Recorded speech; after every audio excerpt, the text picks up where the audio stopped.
I'm pleased to welcome a former camper that has grown up with Joy Kids Ministries. Please give AJ your attention.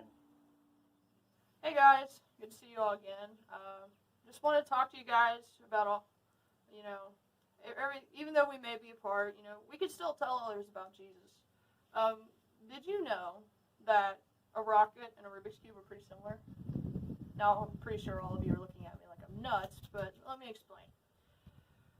They're so different, but as Christians, we're all different. Some of us are old, some are young, some of us are, children, some adults, but, we're all the same.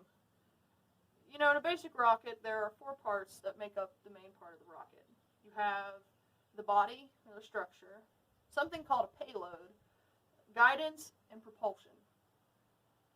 The body or the structure has to be strong enough to withstand the power that comes from liftoff, from all the pressure. The payload is just a really fancy name for the point of the rocket. But it's really important because it holds things, and then when it gets to a certain place, it lets it go and shares it. The guidance are like the fins on a rocket. It holds the bottom, and it kind of tells it where it needs to go once it takes off. The propulsion is the system that's used in the bottom of the rocket that gives it the edge it needs to take off. Well, if you know, the Rubik's Cube itself also has 4 main parts. It has, they kind of do the same thing, but of course it's a little smaller than a rocket. There's the center shaft frame, which is really deep inside this, but it kind of works like the body of a rocket. It holds it together and keeps it structurally sound.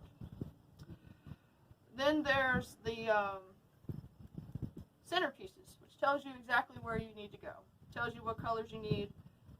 It tells you pretty much the same thing that a payload would do for a rocket.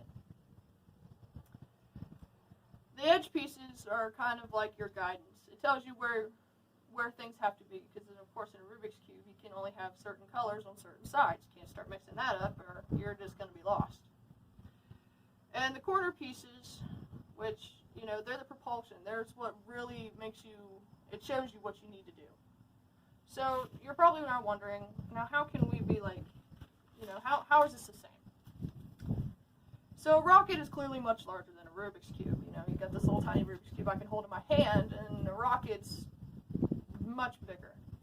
But, sometimes when we go to church or when we're out in public, we see adults and even pastors, and they look so much bigger, and you think, well, maybe they're just better at this than I am, because they look so much bigger and taller, and they hold a better, it just looks different. But really, if you're a Christian, it's no different.